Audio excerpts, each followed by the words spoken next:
Boa noite, irmãos. Só tirar aqui, porque senão eu não vou conseguir.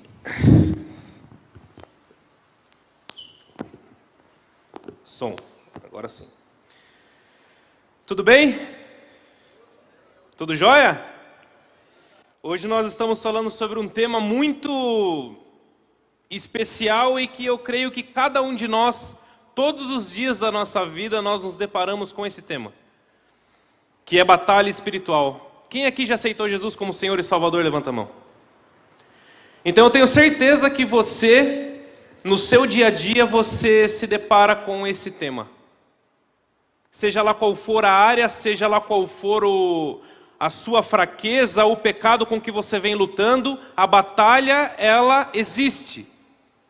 Todo aquele que já aceitou Jesus como Senhor e Salvador, uma coisa não pode dizer: que não tem batalhas, que não tem problemas e que não luta dia após dia para vencer as suas dificuldades. Sim ou não?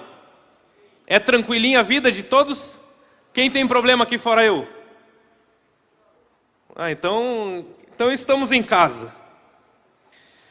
Pessoal, hoje, como nós vamos falar sobre guerra, nós temos que entender que esse é um tema comum para o ser humano agora no sentido geral.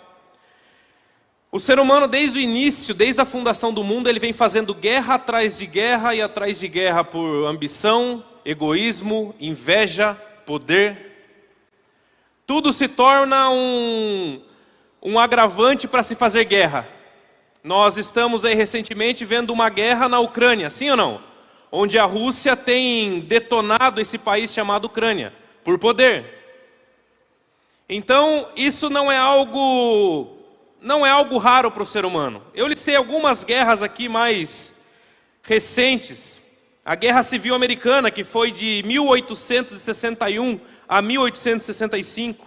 A Guerra do Vietnã, que foi de 1955 até 75. A Guerra Civil Russa, que foi de 1917 até 1922.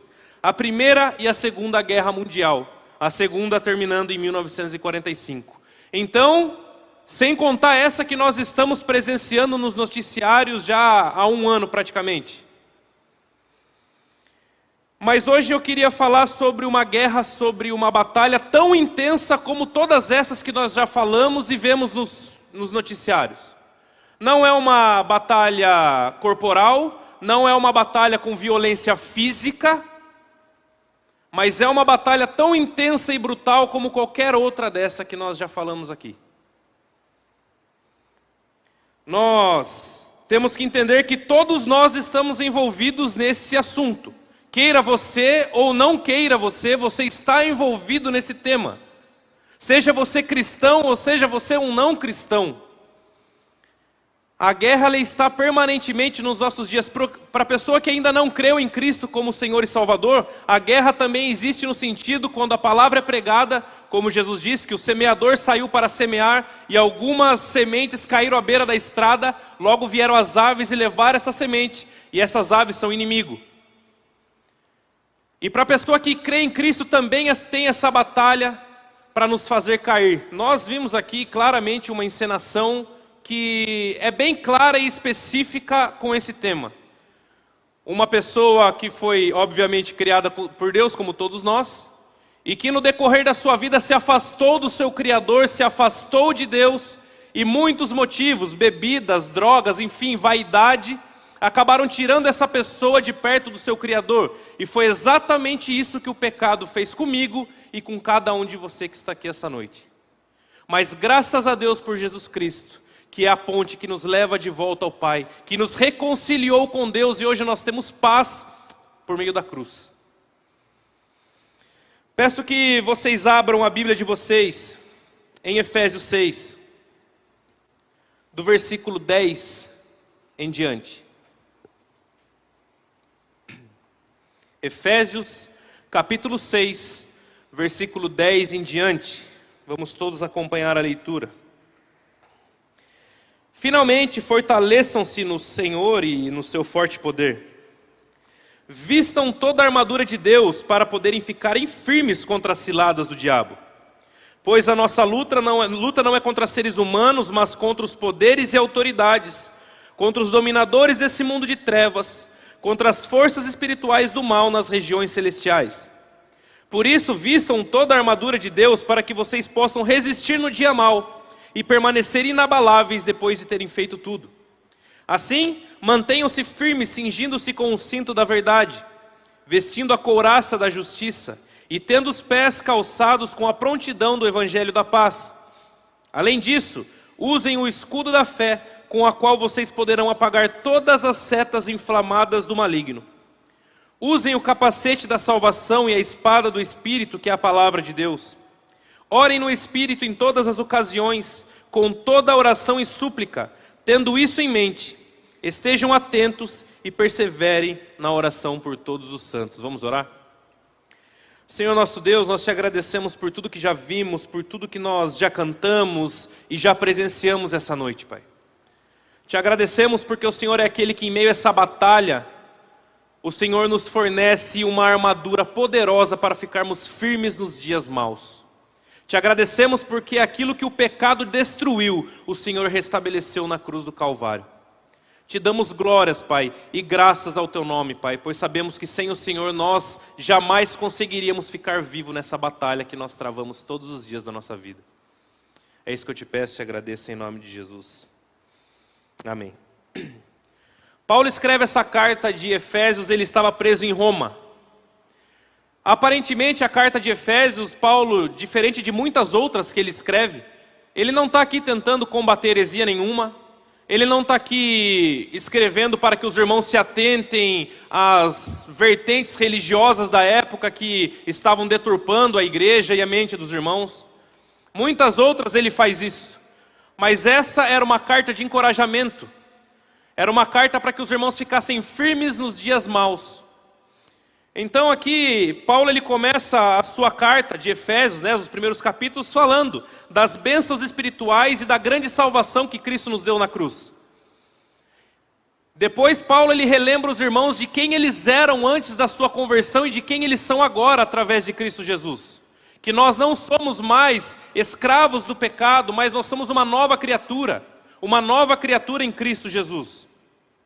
Paulo continua dizendo que era para os irmãos se atentarem sobre a unidade da igreja, pois se um exército estiver espalhado numa guerra, a probabilidade dele perder essa guerra é muito grande. Então a união do corpo, a união da igreja era importante naquele momento. Paulo também fala sobre casamento, filhos, enfim, Paulo ele trata de vários assuntos e ele termina essa carta falando sobre uma realidade, sobre a guerra espiritual, sobre com quem nós lutamos e sobre tudo o que envolve isso que se chama batalha. Quem aqui gosta de filme de guerra? É legal, né? É muito legal, cheio de estratégia, né? Cada um tem uma estratégia, cada um tem uma forma de lidar com a situação. Pois bem, praticamente esse é o cenário da minha vida e da sua. Talvez hoje você passou um dia talvez não tão bom, não tão legal. Talvez a sua semana foi cheia de batalhas. Talvez o seu mês vem sendo batalha atrás de batalha. Talvez você vence uma e já se levanta outro. Talvez a sua vida está serena, tranquila. Mas tenha certeza de uma coisa, a batalha vai chegar. Porque sabe o que significa a pessoa que tem batalha? Significa que ela está viva. Porque todos nós temos isso. Eu sempre lembro que Jesus, ele disse, no mundo tereis aflições, mas tem de bom ânimo, eu venci o mundo. Jesus, ele prometeu a vitória nessa guerra, ele não prometeu a ausência de batalhas. Jesus nunca enganou nenhum de nós aqui, sim ou não? Quando você se converteu, veio um contrato, olha, a sua vida daqui por diante vai ser um mar de rosas, vai dar tudo certo, você vai casar, vai dar tudo certo. Alguém recebeu esse contrato porque eu não recebi? Não tem, né? Pelo contrário, Jesus disse, aquele que quer vir após mim, negue-se a si mesmo, tome a sua cruz e siga-me. No mundo vocês terão aflições, mas tem de bom ânimo, eu venci o mundo. Então no primeiro versículo nós vamos analisar o que Paulo começa dizendo. Finalmente, fortaleçam-se no Senhor e no seu forte poder. A primeira coisa que nós temos que entender é que todos essas partes da armadura que nós vamos falar hoje, não tem nada a ver com o que você conseguiu, com as suas qualidades, com as suas aptidões, com os seus dons. Tudo isso que nós vamos falar aqui, nós temos que entender que são coisas que Cristo conquistou para nós na cruz do Calvário e nos deu de graça. Não vamos falar hoje sobre merecimento, não estamos falando aqui sobre você ser melhor ou pior do que o outro, porque isso não existe, ninguém é melhor do que ninguém. Nós temos que entender que tudo que nós falaremos hoje é o que Cristo conseguiu na cruz para mim e para você e para todo aquele que professa Ele como único Senhor e Salvador. Combinado? Não tem nada a ver comigo e com você, tem a ver com Ele. Verdade, justiça, paz, fé, salvação, a sua palavra, são todos os elementos que Ele nos deu. Porque se nós temos fé, porque Ele deu a fé para nós, sim? Ele é o autor e consumador da nossa fé. É Ele quem nos justifica através da cruz do Calvário. Ele é o único caminho, a verdade e a vida. Ninguém vem ao Pai senão por Ele. Ou seja, são todas as características que nós temos de graça através da cruz do Calvário. O segundo ponto, no versículo 11 e 12, continua assim: vistam-se com toda a armadura de Deus, para poderem ficarem firmes contra as ciladas do diabo.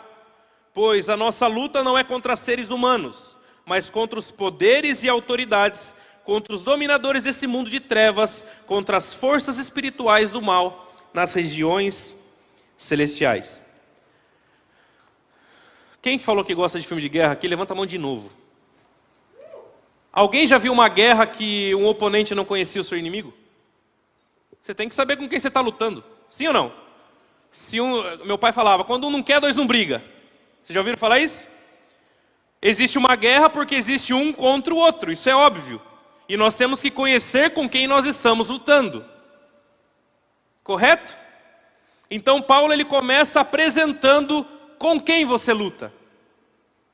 Paulo começa apresentando o seu inimigo nessa guerra. Existem muitas igrejas aí fora que giram em torno da palavra Satanás. Tudo é ele, tudo é por ele, é porque ele é isso, por isso que acontece. Irmãos, uma coisa é certa, nós temos um inimigo real. Amém?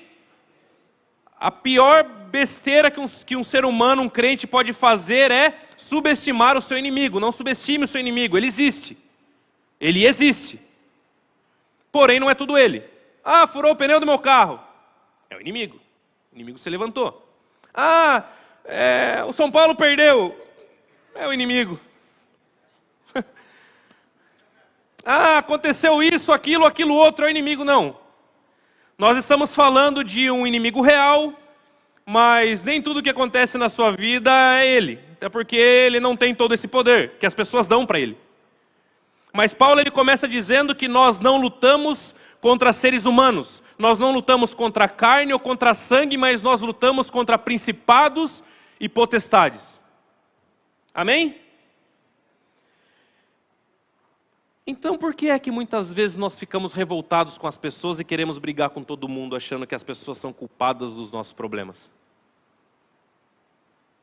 Quem aqui já ficou bravo com alguém? Muitas vezes nós ficamos irritados porque a gente acha que aquela pessoa é o motivo da nossa vida estar ruim. Só aconteceu isso comigo porque aquela pessoa fez aquilo ou fez aquilo outro. Você está lutando contra o inimigo errado. Paulo diz que não é contra a carne ou contra sangue, mas contra principados e potestade. Demônios, liderados por Satanás. Essa é a nossa luta. Você não luta contra o seu marido, você não luta contra a sua esposa, você não luta contra o seu irmão, você não luta contra o seu amigo. Não é a sua luta, não é essa. Portanto, se nós estamos numa guerra, nós temos que saber de fato com quem nós lutamos e lutar contra o inimigo correto. E não ficar achando que as pessoas são culpadas dos nossos problemas. Até porque Jesus disse que nós devemos perdoar 70 vezes. Por que ele disse isso? Porque não é a pessoa que é sua inimiga. Perdoe, perdoe, perdoe quantas vezes você precisar perdoar. Porque aquilo que aconteceu não é a pessoa que é sua inimiga. Não é ela que acaba com a sua vida, não é ela que te afasta de Deus. Mas é algo por trás dela que faz com que as coisas aconteçam. Então comece a lutar contra o inimigo correto. Do versículo 13 e 14, a Bíblia diz assim: por isso, vistam-se toda a armadura de Deus, para que possam resistir no dia mau e permanecer inabaláveis depois de terem feito tudo. Assim, mantenham-se firmes, cingindo-se com o cinto da verdade e vestindo a couraça da justiça. Paulo, então, ele fala de uma guerra, ele fala de um inimigo, e ele fala das armas que nós temos para lutar essa guerra. Deus nunca vai deixar você sozinho, sem nenhuma proteção ou sem algo para se apegar, porque Ele não te abandona. Portanto, Ele nos dá a sua armadura, e Paulo cita isso. Paulo começa dizendo: por isso, vistam a armadura de Deus, para que vocês possam resistir no dia mau e permanecerem inabaláveis. O que é inabalável? O que é inabalável? Algo que não se abala. Sim ou não? Olha só, que progressão nós fizemos. É algo que não se abala. E o que é algo que não se abala? Algo que, um exemplo, se alguém vier aqui e der uma cabeçada nesse pilar, o que vai acontecer com a sua cabeça? Vai quebrar? Vai doer. Mas ali vai ficar inabalável. Firme. Sem se mover nem para a direita e nem para a esquerda. É isso que ele diz quando ele fala: olhem, para vocês permanecerem nessa guerra, que é tão brutal como qualquer outra, inabaláveis, vistam a armadura de Deus. E ele fala sobre o cinto e a couraça. O cinto era a peça mais importante do equipamento, porque ele era feito de couro e ele sustentava a couraça. E depois ele diz sobre a couraça era feita de metal, que cobria daqui até aqui. Ou seja, o cinto que segurava a couraça. Ele diz: o cinto da verdade e a couraça da justiça. O que é o cinto da verdade? Quem é a verdade? Hoje nós vivemos num mundo onde, com certeza, muito mais do que eu, vocês estão conectados aí nas redes sociais. Vocês ouvem opiniões de uns, opiniões de outros, cada um com uma ideologia diferente, cada um colocando o evangelho de uma forma que quer. Alguns colocam o evangelho como algo motivador, algo motivacional. Mas Jesus disse que Ele é o caminho, a verdade e a vida. Temos que nos vestir dessa verdade, porque hoje o inimigo tem usado muitas artimanhas para tirar eu e você da verdade correta. Colocando ideologias e assuntos aí, usando a própria Bíblia para fazer parecer alguma coisa que de fato não é. Paulo disse: se alguém vos pregar um evangelho diferente do que esse que eu vos anuncio, mesmo que seja um anjo do céu, que seja maldito. Não importa quem seja, se alguém pregar um evangelho diferente desse, não caia nessa armadilha. E ele continua dizendo da couraça da justiça. Em Romanos 5,9, Paulo diz: como agora fomos justificados pelo seu sangue, muito mais agora seremos salvos da ira de Deus por meio dele. Couraça da justiça. O que é ser justo? É aquele que crê em Jesus, e a justiça de Cristo é passada para nós gratuitamente. Todos nós pecamos e estávamos afastados da presença de Deus. É isso que o próprio Paulo diz em Romanos 3, repetindo o Salmo 14. Todos estão afastados da presença de Deus, não há um justo sequer. Todos pecaram, da sua língua cai veneno, os seus pés são ágeis para a destruição. Não é isso que ele diz? O que ele está dizendo? Ele está passando ali o retrato da humanidade sem Cristo. Sem Cristo não há um justo sequer. Mas nós nos tornamos justos através da cruz de Cristo. Nós nos tornamos justos através do seu sangue derramado e da fé que nós temos na sua ressurreição. Então você está aqui hoje, você é um justo. Mas não porque você é melhor do que o seu vizinho, não porque você é cheiroso demais ou bonito demais. Você é justo porque Ele justificou você. Essa é uma armadura que nós temos que ter. Primeira verdade, sempre Cristo. Segundo, eu sei que eu sou pecador. Todo mundo aqui peca, gente? Só para eu saber. Quem aqui é ET? Não tem, não. Todo mundo é ser humano? Todo mundo peca? Mas mesmo assim, os seus pecados estão apagados e perdoados. Porque Cristo, de uma vez por todas, nos salvou e apagou os nossos pecados. Então isso nós temos que ter, porque vocês podem também falar, quando nós acabamos pecando, o inimigo não vem muitas vezes, não vai mais na igreja não, cara. Não vai mais na igreja não, pra você continuar fazendo o que você está fazendo. Para com isso, não é assim? Não vai mais não. Vai fazer outra coisa, vai naquele bar ali, vai naquele show lá, vai viver sua vida. Você não serve para viver entre irmãos. Você não é digno. Quem aqui já ouviu isso? Nessa guerra, uma das principais estratégias é ele fazer você acreditar aquilo que não é verdade. Quando você ouvir, lembre da sua couraça da justiça. Eu sei quem eu sou, eu sei das minhas falhas, mas eu sei quem me salvou. Isso faz toda a diferença. No versículo 15 ele continua. E tendo os pés calçados com a prontidão do Evangelho. O calçado era, obviamente, usado nos pés, não precisava nem falar. Era um solado muito duro para que o soldado ele não se ferisse no campo de batalha. Porque um soldado que ferisse os seus pés no campo de batalha era muito vulnerável. Muito vulnerável nessa batalha. Então ele diz, calcem os seus pés com os calçados da prontidão do Evangelho da paz. Em Filipenses 4:7, Paulo diz, e a paz de Deus, que excede todo entendimento, guardará os seus corações e as suas mentes em Cristo. Vocês já ouviram essa frase, a paz que excede todo entendimento? Eu perguntei aqui alguns minutos atrás quem tem problema e todo mundo levantou a mão. Sim? Continuam com essa opinião? Sabe o que é a paz que excede todo o entendimento? Vamos lá, o que é entendimento? Bom, eu estou com problemas, eu estou com uma enfermidade, ou eu estou desempregado, ou aconteceu tal coisa na minha família, está acontecendo um problema atrás do outro na minha vida, parece que tudo está de cabeça para baixo. Esse é o entendimento, sim ou não? Agora, Ele, Cristo, é quem te dá a paz, que excede todo esse entendimento, que apesar de todos os problemas e os sofrimentos que você vive, você sabe que um dia você estará com Ele. Você sabe que apesar dos problemas, essa paz que apenas o Espírito Santo te dá, excede qualquer coisa ruim que você possa viver. Porque a Bíblia diz que nós não somos cidadãos dessa terra, mas nós somos cidadãos do céu. Então o cristão que está com o seu olhar mais aqui na terra do que no céu, tem que rever os seus conceitos. Porque a vida do cristão é lá em cima. Não importa quem vai ser o próximo presidente da república. Não importa. Porque quem governa a minha vida é Cristo. Não é direita, não é esquerda, não é em cima, não é embaixo, não é atrás, não é na frente. É Cristo.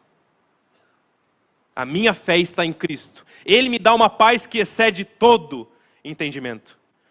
Nesses problemas que vocês falam que vocês têm aí, eu também. Em algum momento vocês já tiveram paz, mesmo em meio a essas dificuldades aí? Poxa, eu vou só fazer A minha mãe está com câncer.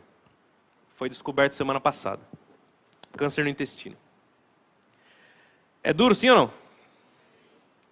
Mas eu estou em paz. E essa paz excede todo entendimento.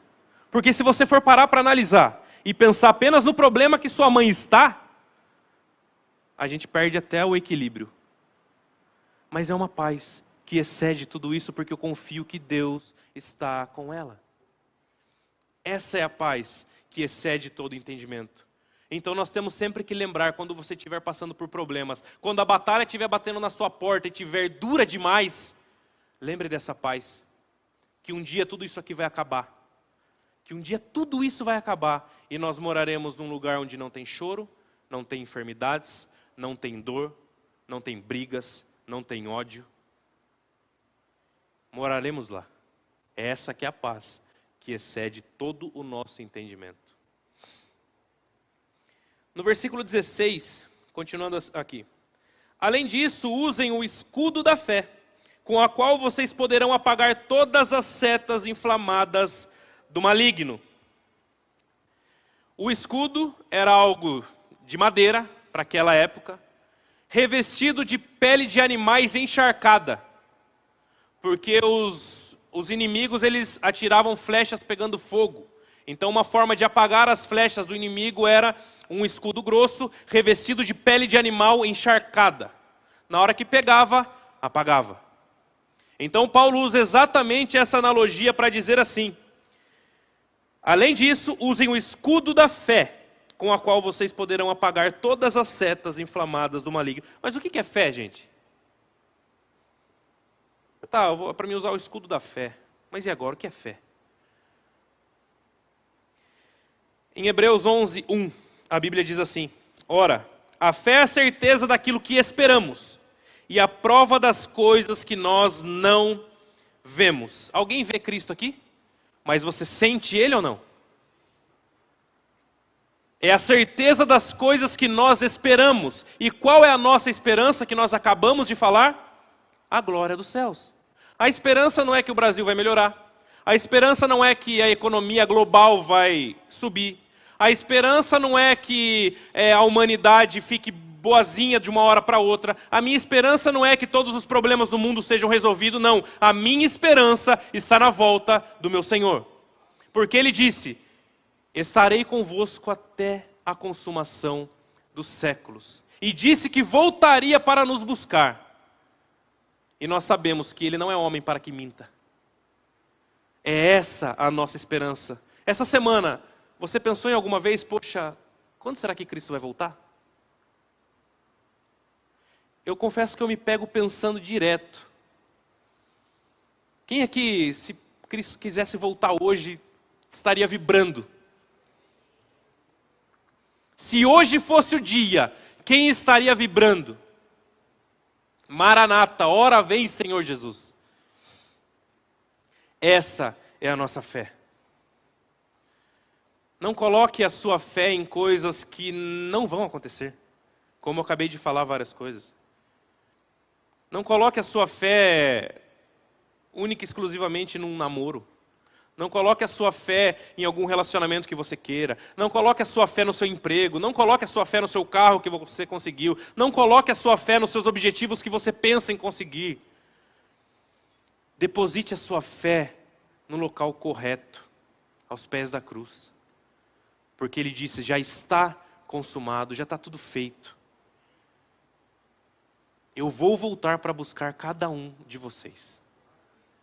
Infelizmente, passamos por uma pandemia que muitas pessoas se foram. Cristo voltou para essas pessoas. Estamos aguardando o dia que coletivamente Ele voltará. Mas amanhã pode ser a minha vez. Ele voltou para mim. Como o pastor Jadson disse ontem no encontro que a gente teve aqui. Pegaram a senha lá. É eu. Voltou para mim.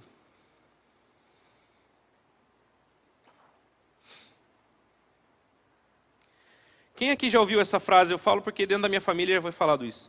Desde que eu sou pequenininho eu ouço que Jesus vai voltar e até agora nada.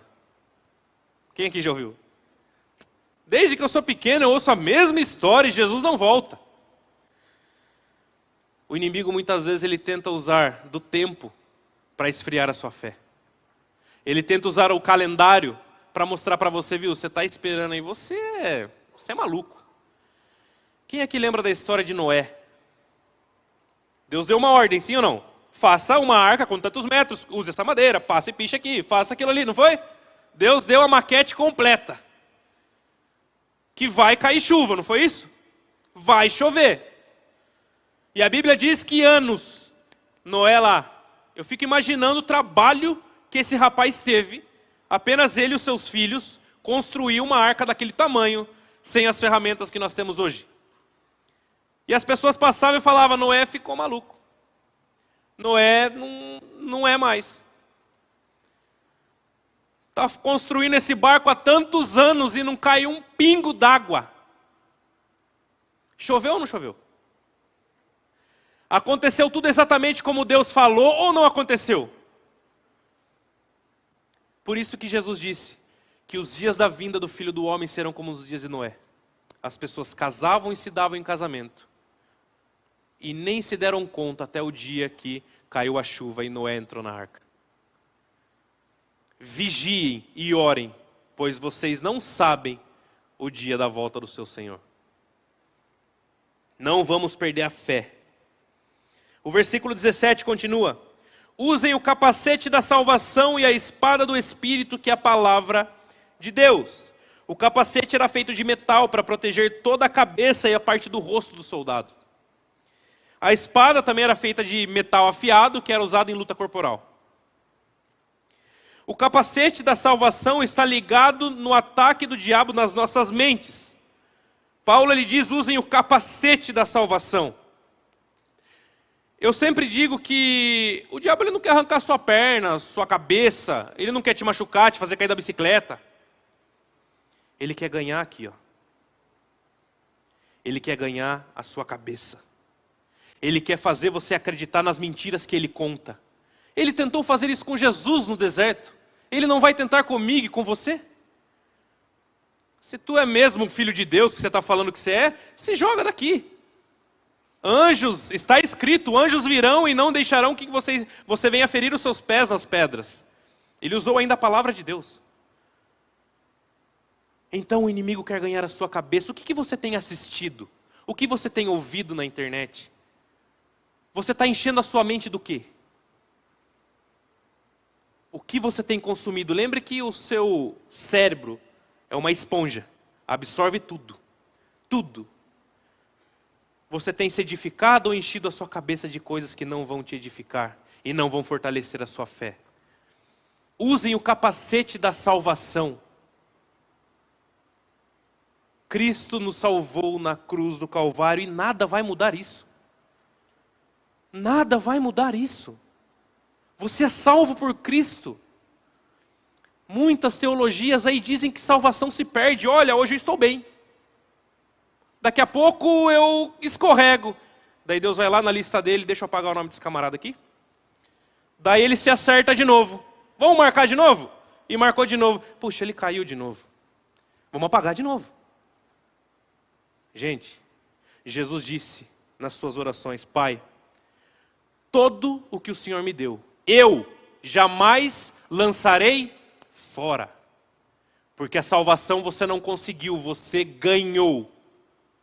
Você não lutou para ser salvo, você foi salvo de graça. Portanto, não é algo que tenha a dizer sobre você ou sobre mim, mas sobre o que Ele fez na cruz. Está consumado. Está consumado.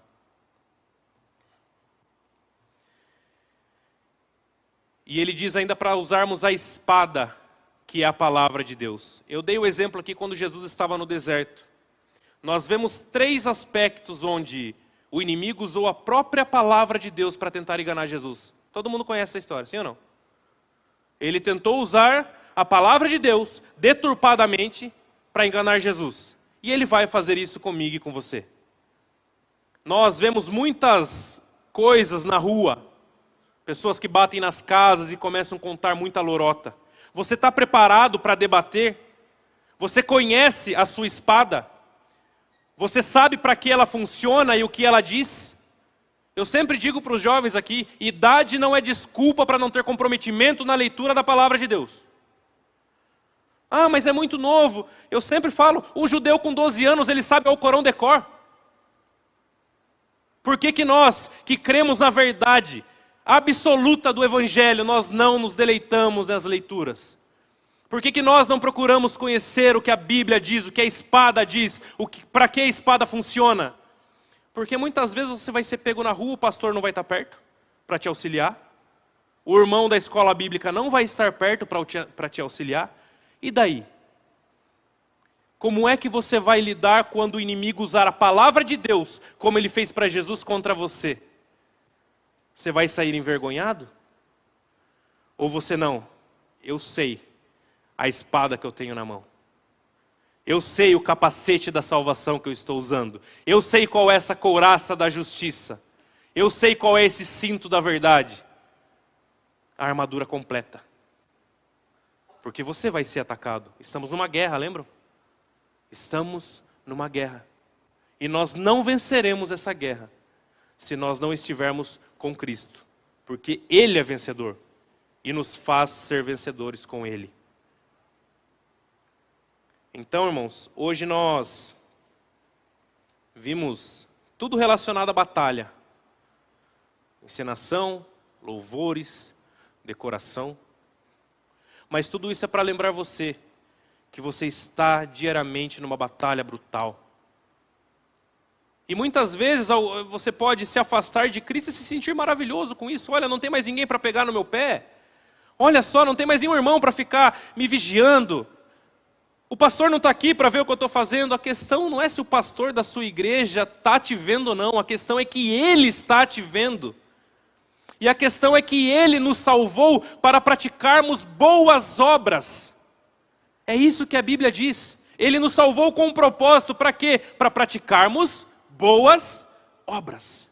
Porque Ele diz que a fé sem obras é morta. Entendeu como uma coisa se liga na outra? Que fé é essa, Tiago diz? A fé sem obras é morta. Que fé é essa que você diz que você tem? Sendo que não tem obras para mostrar que fé é essa. Mostre para mim essa fé, porque eu vou te mostrar a minha fé pelas obras que eu faço. É isso que Tiago diz. Então a fé sem obras é morta. Se você é um salvo em Cristo, você é salvo com um propósito. Boas obras. Pregar o Evangelho, obedecer a Cristo. Essa é a verdadeira religião. É isso que nos liga de volta ao Pai. Ser cristão não é um título. Ser cristão não é ter uma identidade guardada no bolso. Ser cristão é um estilo de vida. Na faculdade, na escola, no namoro, quando ninguém está te vendo, Ele está te vendo. E todos nós, sem exceção nenhuma, prestaremos contas para Deus. Amém? Vamos orar? Senhor nosso Deus, eu te agradeço, Pai, por esse momento. Te agradeço pela tua santa e rica palavra. Te agradeço porque o Senhor nos orienta e nos lembra que estamos numa batalha e que o inimigo anda como um leão ao derredor para nos devorar. Mas te agradecemos porque o Senhor nos dá armas e uma armadura nessa batalha. Te agradecemos porque o Senhor conquistou tudo isso na cruz do Calvário e nos deu de graça. Te agradecemos porque o Senhor fez algo que nós jamais faríamos. O Senhor conseguiu algo que nós jamais por esforço próprio conseguiríamos. Estar novamente em comunhão com Deus, o nosso Pai. Então que o Senhor nos abençoe, Pai, que nós possamos dia após dia caminhar sabendo que estamos numa guerra espiritual. E que nós venhamos ficar firmes, vigiando e alertas, até que o Senhor volte nos buscar. É isso que eu te peço e te agradeço em nome de Jesus. Amém.